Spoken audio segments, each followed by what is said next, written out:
Hey everybody, Pastor Myles here for your midweek update. We have some exciting opportunities coming up at Shady Grove. First, we will have a night of carols and cocoa coming up on Sunday, December the 21st at 6 p.m. in the sanctuary. This will be an evening for the whole family to come out and enjoy together. Then on December the 24th at 5 p.m. we have our candlelight Christmas Eve service. This is a great service, a great time to celebrate the coming of Emmanuel, God with us. And we're going to the movies on Sunday, December the 28th at 3 p.m. We will be going to Trex Theater in Kernersville to see David, a new animated feature from Angel Films. The cost is $10, and you do have to RSVP because space is limited, and you can text David to 336-525-5870 to reserve your ticket. And mark your calendars now, because we will be starting off the new year with our 21 days of prayer, which kicks off on Sunday, January the 4th. This is always a powerful time for our church as we gather each weekday morning at 6 a.m. and spend time in focused prayer. Also coming up, we have our young adult retreat, the Grove Young Adult Retreat. It will be at Victory Mountain Camp on January the 9th, 10th, and 11th, 2026. The cost is $100, and if you would like to register for that, you can email me at miles@shadygrove.net, and that way you can register and get more info.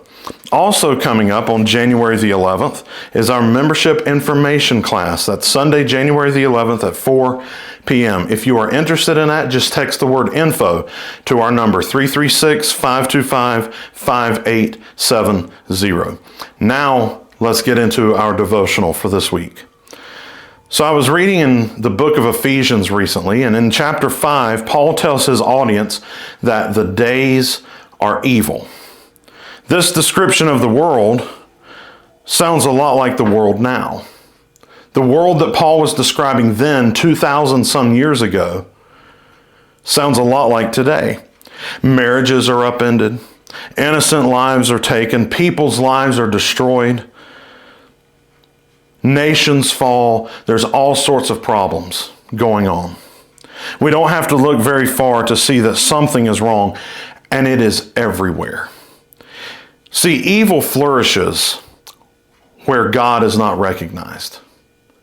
Evil flourishes when God is not recognized. When a culture doesn't acknowledge God for who He is, that culture will fall into entropy. It will fall into chaos and disorder and sinfulness. This explains the horrors of the 20th century. Atheism committed more evil than any other worldview or religion by far. And while most of those governments who committed those acts have fallen, we notice there's still something wrong. Even though they have gone away, there's still something that's not right. And that's because the problem was not them, the problem was sin. Sin tarnishes, it infects, it makes everything dark and sick.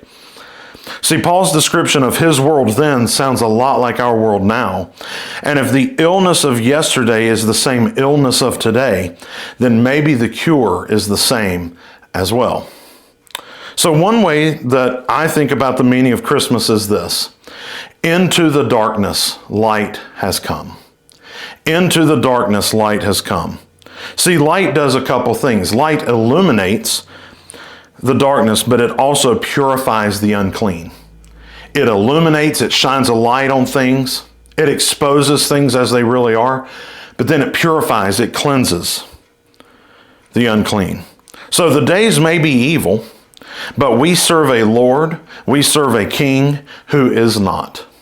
Jesus came to us to bring light to the darkness, to bring healing to the sick, to bring purification to the unclean, and righteousness for the sinner. So yes, the days may be dark, but darkness is an opportunity for us to share the light of Christmas. Thanks so much for joining us this week, and I hope to see you Sunday.